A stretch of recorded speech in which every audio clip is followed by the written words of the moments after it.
Good morning, good afternoon, and good evening to you, wherever you're joining us from. Thank you for joining our webinar, which is Reinventing Experience Management. We started this series of webinars, panel discussions, with talking about how organizations could connect disparate systems and be able to react better to customer complaints and how better to handle customer experience. We're now focusing in on specifically on closing the feedback loop. And I'm delighted to welcome back Vishal Anand, who is the leader for Datamatics in the CX consulting practice, and also Marco, who is a serial entrepreneur, a chairman of a global sourcing company, and is doing some extremely exciting things with fifth generation agentic AI. So welcome back to you both. Thank you for joining. Thanks, Andy. How you doing? Yeah, good, thanks. It's good to see you both again. Okay, so we're what we're going to do here. We're going to talk about a few areas around closing the loop. We're going to have 3 polls just to make sure that you're all still awake and engaged. And then at the end of the session, there's the opportunity for you to ask questions using the Q&A button at the bottom of your screens. But let's kickstart this, and I think first of all we'll just get ourselves aligned on the sort of definition of closing the loop and what that means in today's world. And Vishal, maybe I could come to you first. Sure. Thanks, Andy, for the introduction, and hello to everyone. Yeah, I think it's an interesting topic for sure. Closing the loop and how it has really evolved over time. I think back in the days, closing the loop would mean just acknowledging a customer of a customer complaint that has been sent in to say that, okay, we are listening. Over a period of time, it has evolved to saying that, okay, we understand what you're saying and we send a summary of your complaint. That's how it began eventually. And now to a day where we are not only saying we're listening and understanding, but there is an action that we need to take in real time as soon as we got a feedback from you. So I think the whole concept of closing the loop is now moving towards abolition of the loop over time. But yeah, it gets as real time as possible. Personalization becomes very, very important in all of this. And again, personalization not in just the way we address the customer. In the past, personalization only mean that, okay, we get the Mr. and Mrs. right and the name on the response. But I think now the context also matters as much. So you bring in the context of the customer from the past. Is he a loyal customer? Is he a new customer? What kind of business we have dealt with him? Is it high value, low value? And from that context, we need to respond back. So I think the definition is really, really evolving. Let's take the example, for example, Amazon. The whole idea about when we're saying abolishing the loop, I think they make it come alive very well. Of course, they are fortunate to have all the data. Every mouse click is being tracked. So they have reams of data. But with that data, they're able to advise the customers, especially, for example, if you're shopping for fashion, right? They will upfront tell you that, okay, based on your past purchase and based on the kind of listing that the seller has done, will this fit you or not fit you? Do typically customers keep this product or return the product? So that's the kind of journey it has reached where you don't even have to open the loop. The company proactively will give you information so that the loop doesn't exist at all. And not just Amazon. I think if the intent is there, like we have a customer in South India here, they typically take the feedback on WhatsApp, and like every retractor probably gets a call within 2 hours of giving the feedback. So the retailer will actually make an effort to be able to call the customer upfront that what happened, why did you rate us less than 6? So if there is intent, obviously there is a lot of work that can happen, and the space is very, very fast evolving. Yeah, that's I hadn't heard of this concept of sort of, what did you say, abolishing the link or Yeah, the abolishing loop? the whole loop. There is no closing the loop. The loop doesn't exist. You just abolish the whole Right. concept. Because you're being so good at your customer experience management in the first place. That's correct. That's a great, that's a, I mean, I'd like to see more organizations attempt to abolish the loop, I must say. Marco, what are your thoughts on this? Yeah, it's an interesting case because I think the word closing the loop is, yeah, definitely changing its definition. And as Vishal says, I think being proactive and setting up system and like fixing it on the back end really makes sense. A lot of the systems now that we're building actually prevents that loop even like existing in the first place, right? So a lot of the systems now that are being implemented is not actually closing the loop, more so than, yeah, like avoiding it from the get-go, which is actually an interesting way to solve it because the amount of activities that could go wrong on the back end when you're trying to close the loop is quite high. Whereas if you kind of sequentially fix it on the front end using some of the stuff that's coming out, it really solves it in a really new, meaningful way for some of these bigger companies. Yeah. Yeah, that's, I mean, so I think that makes perfect sense, right? We're still, though, you're still going to have the situation where you have some feedback that you need to respond to. Um, so even when you do still have to close the loop, what changes? What's changed now with, people having more data and better systems, do we think? What I've noticed, especially with these newer projects that are coming up, is the loop is actually it's happening right in front of the agent. So as they're closing the loop in that context, the data is being pushed at such a rapid rate, and the agent is able to react in like a real time. And obviously, a lot of the situations that come up for these agents and businesses are very dynamic, and the mechanism where the data is, I guess, evolving and like changing depending on what the input is from the customer. It's really interesting stuff. So that's a new way that's being closed. And the way data is being pushed into an automated system that I guess fixes 80% of the problems, right? And what I've found is that a lot of the issues are actually easily solvable with either a basic response or a basic an answer, and a lot of it's like taken care of by automation, and so it kind of frees up a lot of the main resources to take care of the more you know resource intense closing the loop sort of problems. Yeah. Yeah, I think that's right. I think, so obviously for organizations, one takeout is, look, you can abolish the loop altogether, by being proactive and understanding your customers. We talked last time about hyper personalization. Um, so you can stop customers feeling that they have to give you poor feedback or complain. And also then there's data and platforms available to give your agents the information they need in order to be able to close the loop more effectively. Um, that's great. Thank you. I think we can go to our first poll now. So we're going to talk about the loop that has not yet been abolished. Um, Closing the feedback loop, and you can choose one here.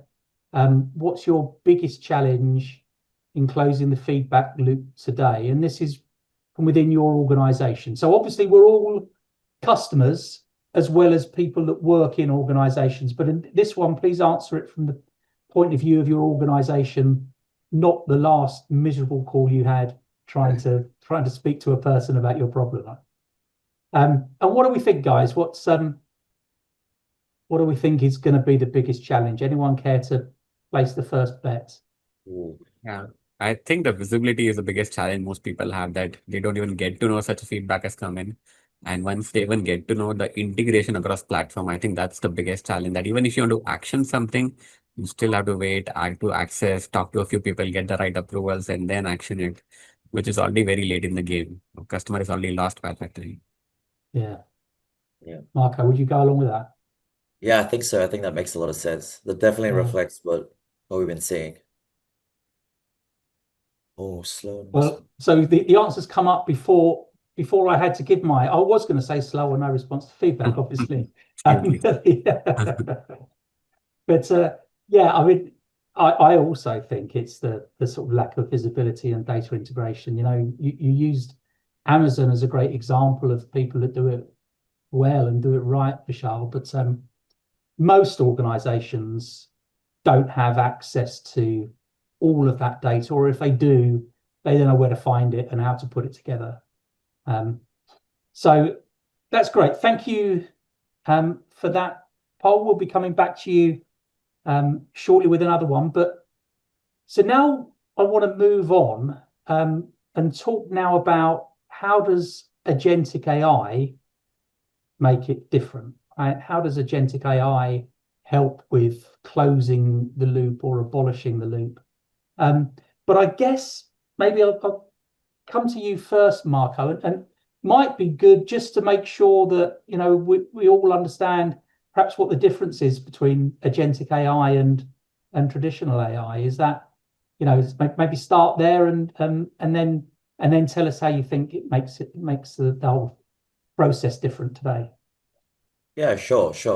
So from the traditional AI, it was really more a sequence of events. So they weren't really dynamic. And if you were to say, engage us and you wanted to solve a problem in your business, we would like solve it by sequentially following a workflow, and the AI would be triggered, action, action, and action. And that's actually quite useful. That's fine. That's very, very useful. But I guess in this modern landscape, what agentic AI brings is the ability to set really wider parameters and integrate wider, I guess, data sources. And what that gives you is it allows like the clients to experience different answers. So you might want might want an answer that impacts in finance, that affects logistics, and agentic AI. When you integrate it and properly absorb that data, you're able to see like the way it impacts different sectors of the businesses and in a way that you've never done before. So it will be able to integrate and migrate data. And in that sort of context, it can do more and it can think, and the parameters are wider. You can kind of figure out that you don't have to set these sequential band-aids, if you will. You can kind of set a parameter, and this is the goal that we're trying to do. And with a bit of training, you can allow the AI to sort of think on its own, but I guess it's like a goal oriented and it's a bit more autonomous in that respect. So yeah. It doesn't just sort of respond, it reasons its way out. And I think that's sort of like the main the different between the two. Yeah, that's a really great explanation, actually. Thinking about this as a sort of outcome oriented rather than a defined process oriented. How about you, Vishal? What's from your perspective, how does agentic AI make this process, this closing the loop or abolishing the loop process different? Yeah, sure. So let's take a scenario where we don't have agentic AI. Humans are closing the loop. Of course, they are slow, but they're good at it. And why? Because they typically get the context better. What is being said? What is the general awareness of what the system is, what kind of product are we dealing it, and so on. Uh, what has changed in the last few years with agentic AI is that unlike in the past where there were only system-based rules that okay, if such an event happens, trigger this and trigger that, without the right comprehension because the rules were predetermined. So you will analyze the data from the past, learn the 70% cases, and then put rules for it. Now you don't have to do that at all, including even the edge cases.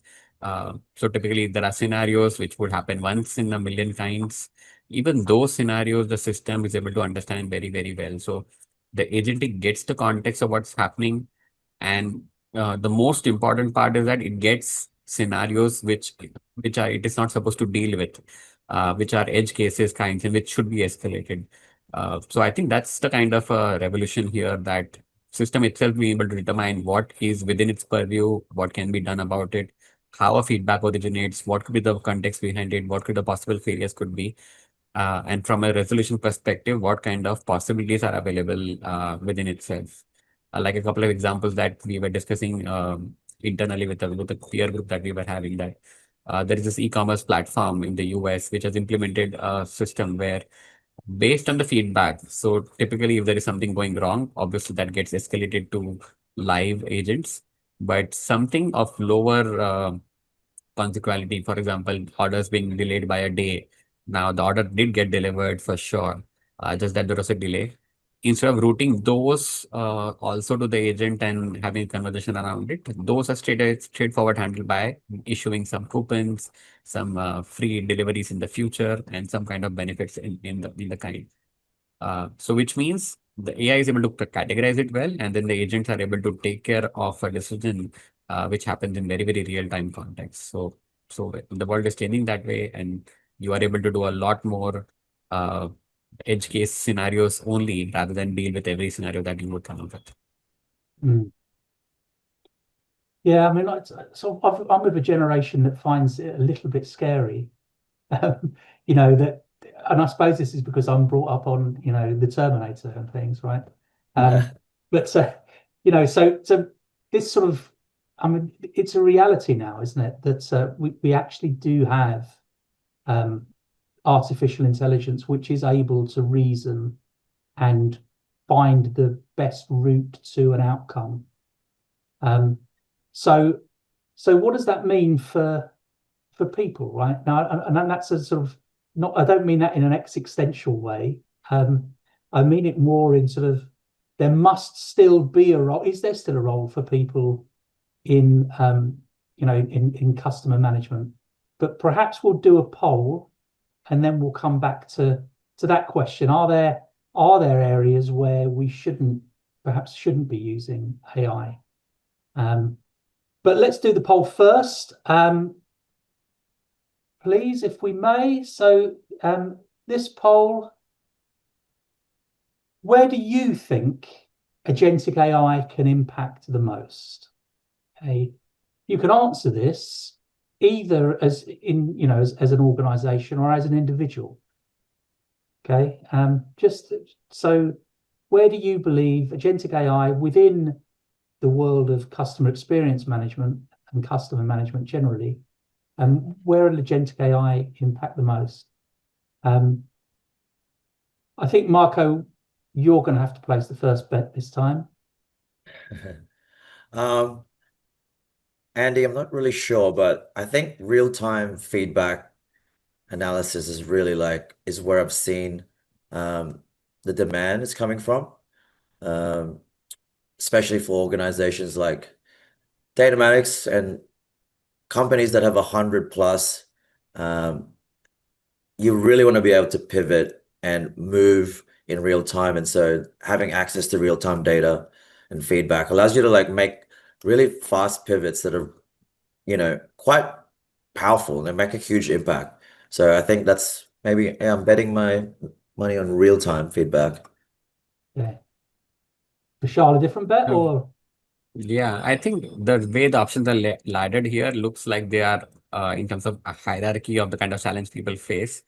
But I think I will agree with Marco. Majority of people are still stuck with the first part, which is how do you do the real-time feedback analysis to be able to take action?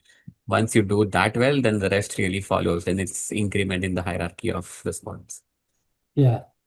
Okay. I'm going to go with empowering frontline employees with insights. And there we go, automating personalized responses. But at least we didn't have one of the options being replacing people. So we're still looking at this as a tool which is able to augment people and improve people's experience and people's performance.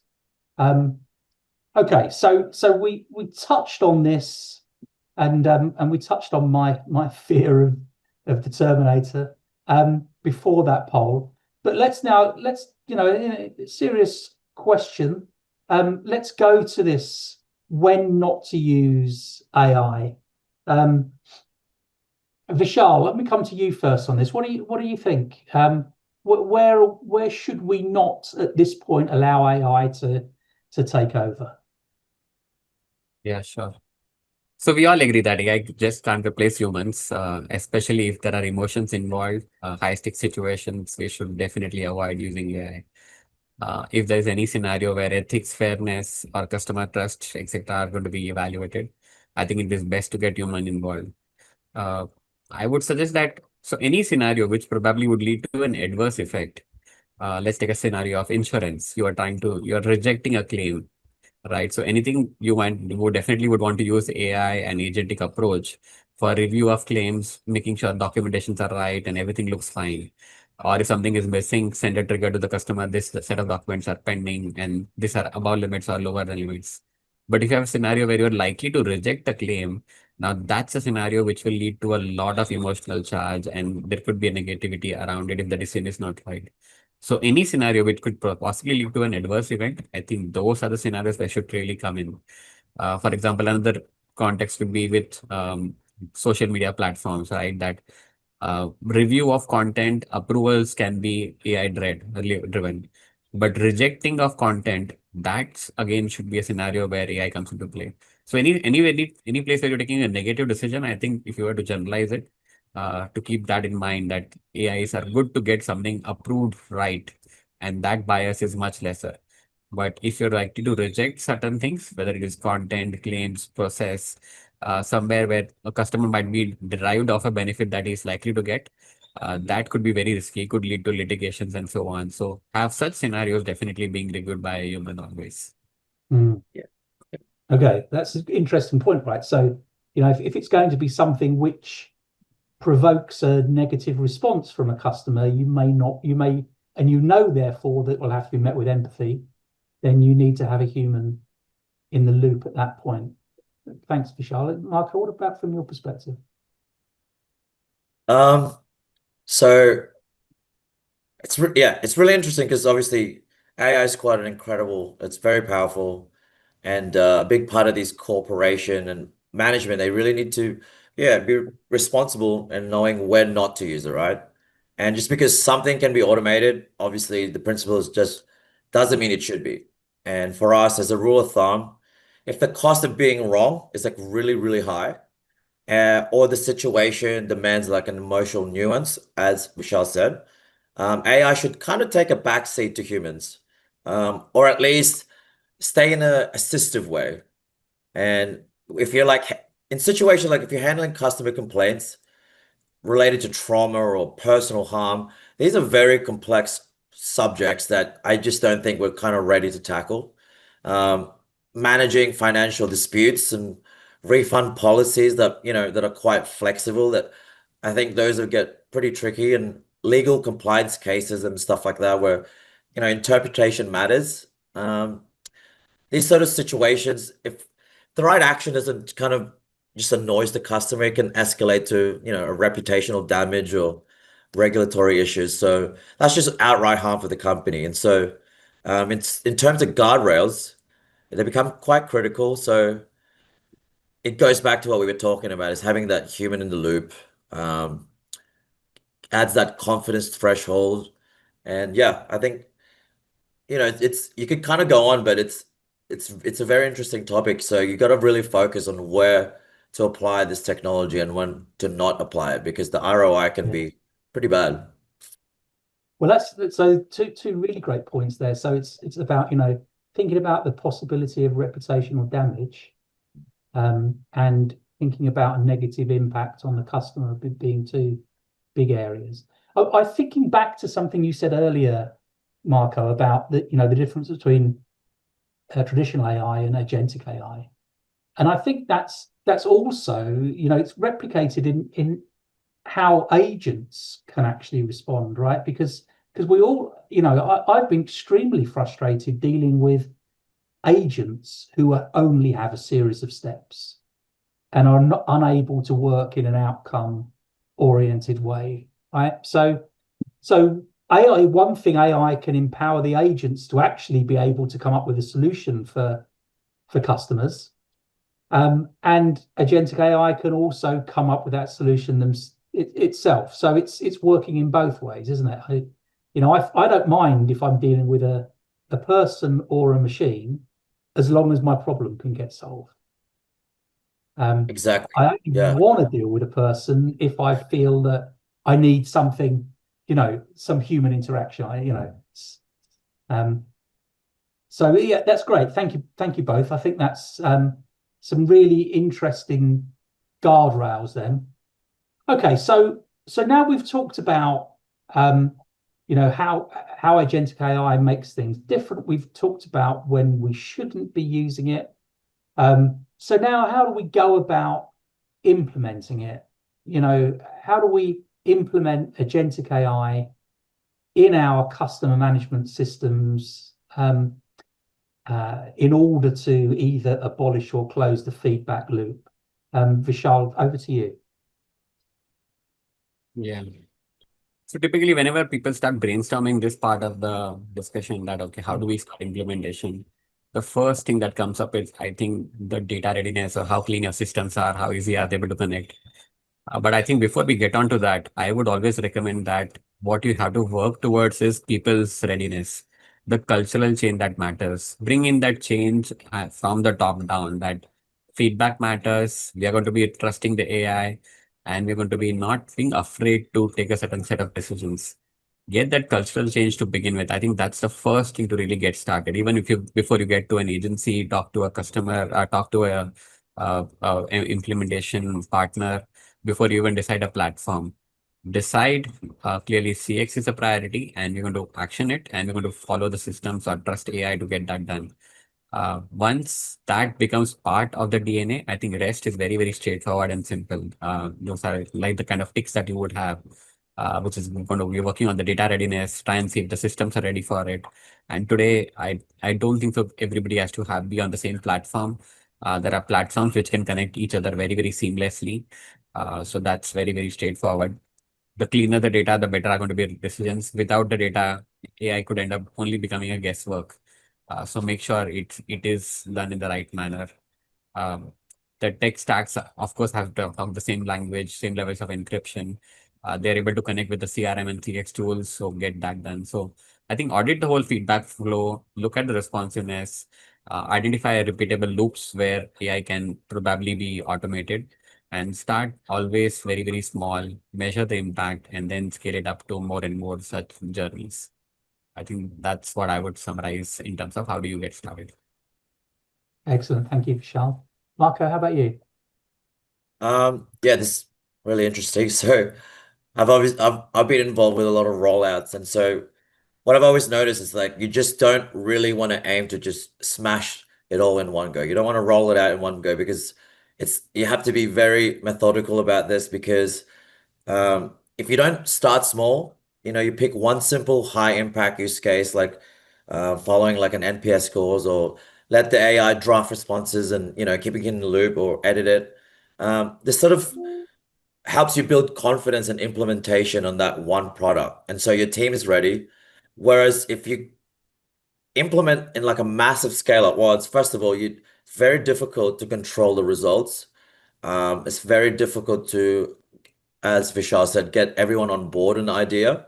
There's a conflict with the way the humans are obviously the human in the loop and the amount of work they're having to do. So, it affects the team in a really bizarre way. So the way you want to roll out on the second phase is obviously start automation. So that's really low hanging fruit. Once the system is really accurate, you can kind of give it room to act on its own, agentic AI. And then from there, you're able to scale carefully. So once you understand what the metrics that your business needs, you have a more deeper understanding of what tools work, with your business, what type of CRM integration can be appropriately integrated. And from there, the system kind of rolls itself out, and it's way more pleasing than if you were trying to roll it up in one go. And as Vishal said, having clean data is really the foundation to all of any great AI technology. You need really clean data. Right. And this, I mean, so it's pick a discrete area, start small, allow people to become used to it, allow it to improve. Of course, the challenge is that sitting upstairs are a bunch of bosses and accountants saying, well, where's my return on investment? And I thought I was going to be saving millions of dollars. So thoughts about that? How do you manage those competing pressures? You want to control this, you want to roll it out in a successful way, but you've got businesses looking for ROI. Yeah. Vishal, Maybe that's a subject for a different webinar, right? Because it's always a challenge with rollouts. You create the business case and everything looks great, and then everyone wants their money as quickly as possible. But this is the same as any, I suppose any rollout, any platform project. Yeah, Okay, it's just because it's AI doesn't actually make it any different. You need to exactly. make it successful. You've got to think about the culture. Yeah. And you've got to start small and allow it to grow. And I suppose that the interesting thing there, Michael, was it will roll itself out. Yeah. It becomes more intuitive in that, like, okay, this is the next organic step because the value is there. And I think that answers your question, Andy. So, for a lot of these executives, they obviously you got to balance a lot of stuff, but when you boil it down, it's can they get an ROI? And that's what we're trying to solve, right? And Mhm. one of the principles that we really try to um, frame the solution is that what will give the client a really measurable return on their investment. So it's either in time, accuracy, or whatever metric it is, but it tends to be pretty obvious. And what happens is you got to like you have to roll it back because the solution might be quite complicated. So it's a balance between the difficulty of the rollout and the ROI of the result that you're trying to give to the client. So yeah. Yeah, thank you. Yeah, and I suppose if you are starting, I mean, it's all about stakeholder management in the end, isn't it? It's, if you are starting small, at least you're able to demonstrate a return on that small beginning, right? You can see that things are becoming more efficient, and therefore the ROI will be there. Exactly. I actually Yeah. think like AI, like for a lot of these executives, like the way you described them, it's a bit of an experience, like you can describe it, we can talk about it, but when you see it implemented in your organization, it's almost like a light bulb that clicks, almost like a confidence boost. And I guess from there, you're more freely to sign those checks and go for more, Yeah. bolder solutions. Yeah. Well, that's great, and that's often been the challenges. But so actually getting executives to see it for themselves is something that AI does better than either I'm implementing SAP or something. Yeah. Great. Okay. I think then we're ready for the final poll, please. And this will be after today's session. How likely are you to explore agentic AI for your experience management strategy? And I don't need to come to either of you. Obviously, the answer is going to be very likely. I would have thought, but let's see. I mean, it's whether or not you are like me and slightly apprehensive, or whether you're like Vishal and Marco and very gung ho about this. One thing that's for sure is it's happening, and we need to embrace that and implement it. Yeah. Let's What's see been the what people. feedback What's been the feedback that you've received, Andy, like regarding some of the clients that you've been kind of interacting with? Have they been very positive, kind of want to Good go into it, question. or they're still a bit reserved? I'd say in the C-suite, right, there is a lot of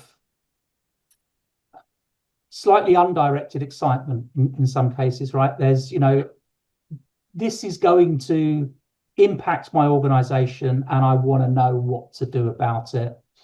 And quite often it's the poor old CIO who's trying to manage upwards to say, okay, look, yeah, we're going to implement this, but we do have to be a bit careful and controlled. Yeah. And perhaps trying to find areas where they can experiment safely. Yeah. Yeah, that would be my experience. Vishal, what do you think? Yeah, I think there's a lot of intent, like you, Andy, put in that people have intent to really get onto this. But I think somewhere amongst the priorities of how they really implement that, I think that's what requires a better look and better attention. Even for this poll, for example, I will not be surprised if you will continue to say that I'm not sure yet, which is fine because a 30-minute conversation will not change your priority and how you're going to look at agentic AI in terms of implementation. If you still have doubts about how an AI is going to drive your customer complaints or resolve it, then that's legit, and I think requires a longer conversation. But it is worthwhile exploring it for sure, and I think please feel free to reach out. Happy to have conversations around this. I haven't experienced anything like this that in my time. Well, let's get the poll Yeah. results. Oh, Right. So we were more persuasive than we thought we were, and perhaps yeah. the step-by-step guide and some of the things to think about will people will have found as useful as I did. You're gonna be busy, Vishal. Yeah, looks like. It's good to be busy. Okay, we're going to open this up to Q&A now. Yeah. I've got a couple. I think we've got a couple already. So let's have a look. Okay. So first question: how do you balance automation with human empathy when closing the feedback loop? Marco, do you want to take that one? Yeah, sure. My insight on this is a bit limited, but the impact on this is it's pretty powerful stuff. So I'll just talk about my experience, and maybe that will have a bigger impact on the messaging. So what I've noticed, and I think I said this in the last webinar, Andy, is that depending on the tool that you're trying to deploy, like let's use outbound debt collection, right? That's a pretty sensitive topic. And the difference between debt collecting in Australia and debt collecting in say England is the result of like a tweak in the tone and the voice and the tempo. um it's quite really high. I don't know how to describe it, but one tweak in the tempo and it's like, okay, the customer experience and the way it's resolved is way more smooth. And you can kind of see that when you extract the data, right? There's a there's a very big spike in, discomfort, or the way an LMP would pick up the emotions. And if you just sort of turn that tonality down just a couple of bit, or reduce that tempo down, you really see like a big impact on, oh, okay, cool. Like, yes, this is a terrible experience. There's no way around that. But tweaking it around that messaging and empathy and, that context as well, um, yeah, but it always leads the path to a human. But yeah, again, like those little tweaks, it's really powerful. And I, implore everyone to consider that if they want to deploy these sort of tools in their businesses. No, that's a good point. And I also think that the earlier points you both made, so Vishal, your point about, well, if it's going to be, but perhaps produce a negative response, like any sort of debt collection, but turning somebody down from an insurance claim, as an example, would be something that you'd have to balance the automation with the need for human empathy. Yeah. But I think I have a more generic answer here. I think, Mm. and then because it's a very commonly asked question, everybody thinks this is where the real question lies. But I think if you really think about it and you break down the transactions and the kind of feedback that you get, it's very simple. Uh, Whenever there is a feedback that you get, okay, now there could be two scenarios. In both scenarios, get 1 out of 10 in the feedback, right? There is a scenario where somebody said one and just left it, did not give any open ends. Now that's a response that a customer gives you. He wants to send you a message that you're pathetic, you're not good. Let AI take care of that. It's not the extent of bad feedback. But there is another person who has also given you one and possibly even a 2 or 3, but has made an effort to give you detailed feedback. That means his emotions are actually pouring out in that feedback. Now that's the kind of feedback you cannot let the AI deal with it. The AI will help you identify that here is a response which has a lot of emotions in it.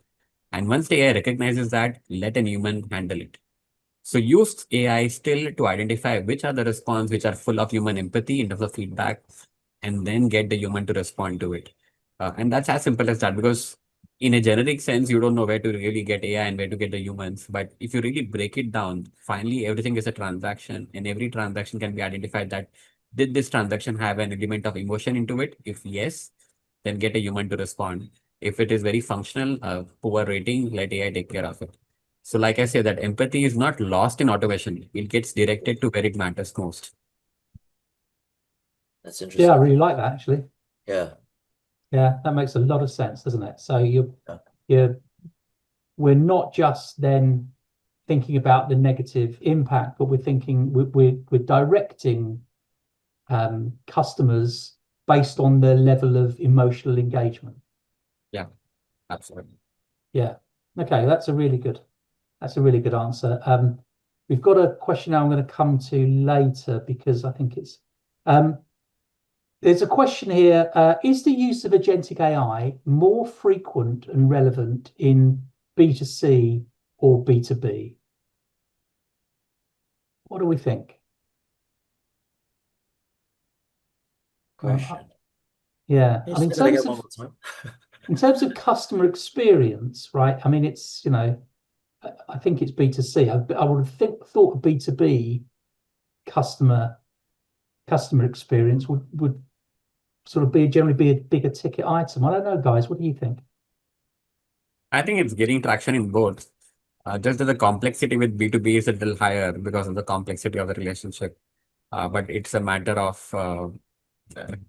time. It will get traction in both. There is a lot more cleaner, reliable data with B2C systems because it is replicable, similar transactions. Everything happens at scale, and more of the same keeps happening. So a lot more easier to implement AI. But I think B2B is not far behind. It could be high value customers. But as we keep replicating, most companies are doing parallel systems where they would want to have an agentic AI parallel done before they implement, and they're finding that AI is as efficient as a human would be. So I think it's gaining traction both places. Matter of time. Of course, there'll be greater exceptions in the B2B scenarios. Yeah, Yeah. Interesting. yeah, I think I'd agree with that. Yeah. Okay, we have another one that I'm sort of hesitating to bring out. But so we recognize that AI capabilities are advancing rapidly with an increasing focus on automation. What do you believe is the most realistic scope for the percentage of human roles that may be replaced by AI in the coming years, given the swift pace of these developments? Now that's a massive question, right? And I certainly I don't have the expertise to answer. Yeah, but yeah, I mean, I suppose we can have a Marco. You want to have a lash at that one? I think Vishal might be the man to take this one. I'll follow you, please. I know, Michelle. This is a very sensitive topic because there's really no right answer for this, right? And we're all trying to predict something that's super dynamic and the market reacts so fast, and we can only see that there's a negative outcome. I think that's the feeling that we're kind of assuming to. I would kind of push back on that and like maybe think that, you know, it's like all revolutions, right? It's a pendulum, and this is a very complicated system, like you said, Andy. And who's to say that there might be a lot of pros and a lot of benefits that come in places that we've never really seen before, right? So I don't know. I'm Mm. just gonna keep that positive. So I'll let Vishal get on the other side of that one. Now that's a really good pushback, though. Thank you. Yeah, I think I'd go along with that. Vishal. Yeah, I think that makes sense. But typically, I think people would want to hear, okay, there is 30-40% kind of replacement that's going to happen. They want to put some number to it, and then that yeah, becomes a number to debate and discuss. But yeah, obviously, that's not how simple it's going to be. It's typically I try and simplify things, but this is where there are, of course, nuances involved. yeah, And I think we all know the answer as well that AI will replace tasks and not roles. The roles remain the same. People are going to be responsible for what they are going to be. The routine task of probably categorizing, suggesting response, all of that AI can do it, but humans continue to own the process and continue to own the roles. So it's a choice that do you want to continue being in an economy where you are pushing carts, or do you want to get behind a steering wheel and drive a car, right? It's the Mm. same thing that you're doing in both cases. But of course, the context will change and the way people get do the same task will be different. So yeah, let's let the monotonous be taken care by the AI and let the more intelligent stuff be done by humans. Yeah. yeah. What do you think that in this new economy, what do you think say as a worker, what do you think they could do to sort of fend off the AI wave? Like, is there anything that is it unstoppable, or do you think there's some pragmatic things that, even C-suites, right?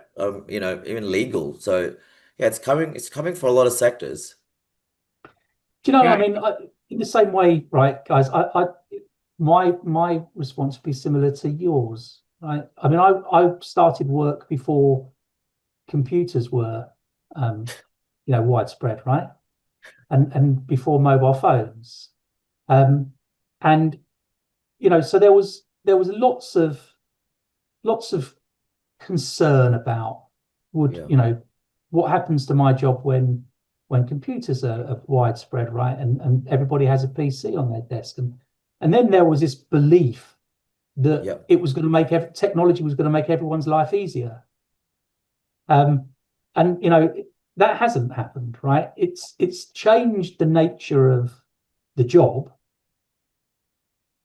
and it's meant that actually you have to be adept at more things than you previously had to be adept at, yeah, but it hasn't got rid of any jobs. Um, and yeah, so, and so I said a while ago, I've not seen anything where there's a sort of such a general excitement or fear or awe, but then it being not very well directed. So everyone is saying, what's AI going to do? Oh my God, what's AI going to do? Or why aren't we doing more with AI in our organization? But that's the first time I've heard that. It used to be people saying, I've got a problem. yeah, How can I solve that problem? And I want to grow my business by 3x in the next 10 years, or I want to reduce my operating costs by this much. How can I solve that problem? And now it's turned around and it's what should we be doing with AI? yeah, And I wonder why that's the case.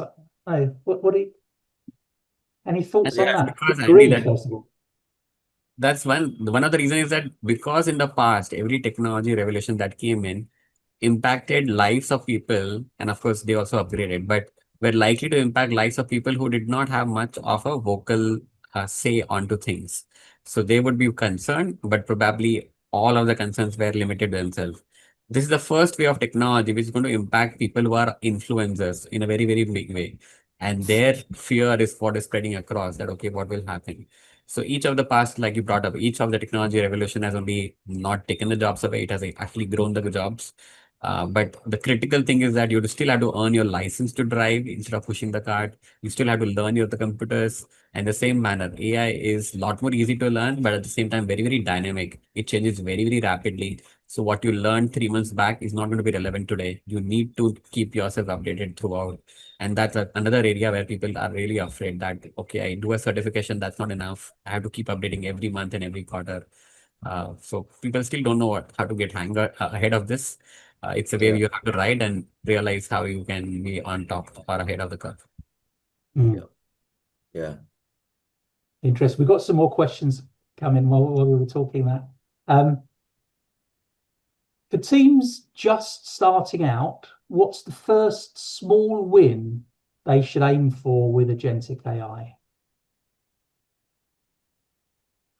I think we covered that. I think look for repetitive tasks, look for low stakes loops, look for chat feedback, customers leaving ratings, set up agentic AI on those parts of it first.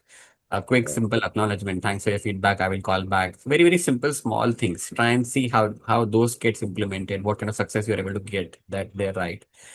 Because it's not about the acknowledgement on email or a chat, but it's about that your systems are working. AI is able to recognize a feedback coming in and there is a response that is going in right. So I think look for the small, quick wins and then look for, as you go, look for complex transactions where AI can also come into play. Yeah, Yeah. exactly. Yeah. Yeah, I mean, we offer this advice generally, right? When we're talking to clients about AI, is look for repetitive, high volume, lots of manual work, Yeah. but don't go for the big sexy project first of all. Yeah. Okay, I'm going to come to you, Marco, on this one. When the agentic AI is client facing or Yep. customer facing, do you let the customers know that they're dealing with an AI agent? Oh, that's a good question. I think you can't really answer that with it's very specific to the industry. It's very specific to the business. And also too, like it's very specific to the ethos of the business because um a lot of like those answers can benefit or hurt the company's image.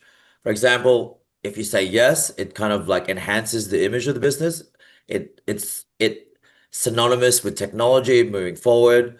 Whereas in certain scenarios, it's like a customer might feel like, oh, you don't care, you don't care about me, right? And it has a really negative impact. So I'd answer that with, it's really it depends on your business and your yeah, on the impact on your sector. It's very different for each business and each sector. Yeah, Yeah. yeah. I think that's probably the only way to answer that question. Yeah. Okay. I think we're done. We've got 5 minutes left. So if there's any more questions, send them in now. At the end of this webinar, as you attempt to leave, we're going to hijack you with 3 quick questions. One of the things we really want to know is whether you've got areas that you would really like to see us discuss on the next webinar. But so we've got 3 questions. I think we're going to ask you what you thought about it. We're even going to ask you what you think about the panelists. And then we'd also like you to give us some ideas for what else to see. We've got another question that's come in. So let's take this, and then I think we'll wrap up. So, how can small businesses make the most of AI, considering their limited resources? That's an interesting question, isn't it? Yeah. Yeah. Vishal, I think it's your turn Yeah, to sure. take the first stab at this one. Yeah, I think that's the beauty of AI. I think the way, and of course, all of AI that we know today, it started with ChatGPT, and they made it so easy to consume AI, right? Not just the front end of the way the ChatGPT interacts, but even from the back end. All the AI systems are fairly low cost and they are very high impact for sure. So whether it is a small shop or a big enterprise, and honestly, everybody can really afford AI. Cost will never come in the way of implementing AI, whether it's a small shop or a bakery or any cafeteria. It doesn't matter really. If the intent is that it's going to work, uh, as always, start small with high impact use cases, automate responses, reminders, simple WhatsApp flows. All that is very easy to do. Acknowledge orders or try and transfer invoices on WhatsApp or SMSs. Those are very straightforward cases. So try and look for automations. And even if you're not able to take action really, the least you should do is listen. Start listening to the customers. whether it is going to be on social media, Google reviews, or you give an opportunity to respond. Start collecting that data, because as maybe you are small today, you'll definitely grow over time. All of this data is going to be a repository of understanding how do you make the business bigger. So don't leave out on the feedback for sure. It comes free, but it is of a lot of value for sure. Well said. Excellent. Yeah, that's okay. I think that's a really Yeah. good place to finish, right? Yeah. So let me thank you both very much for your time again. It's been great.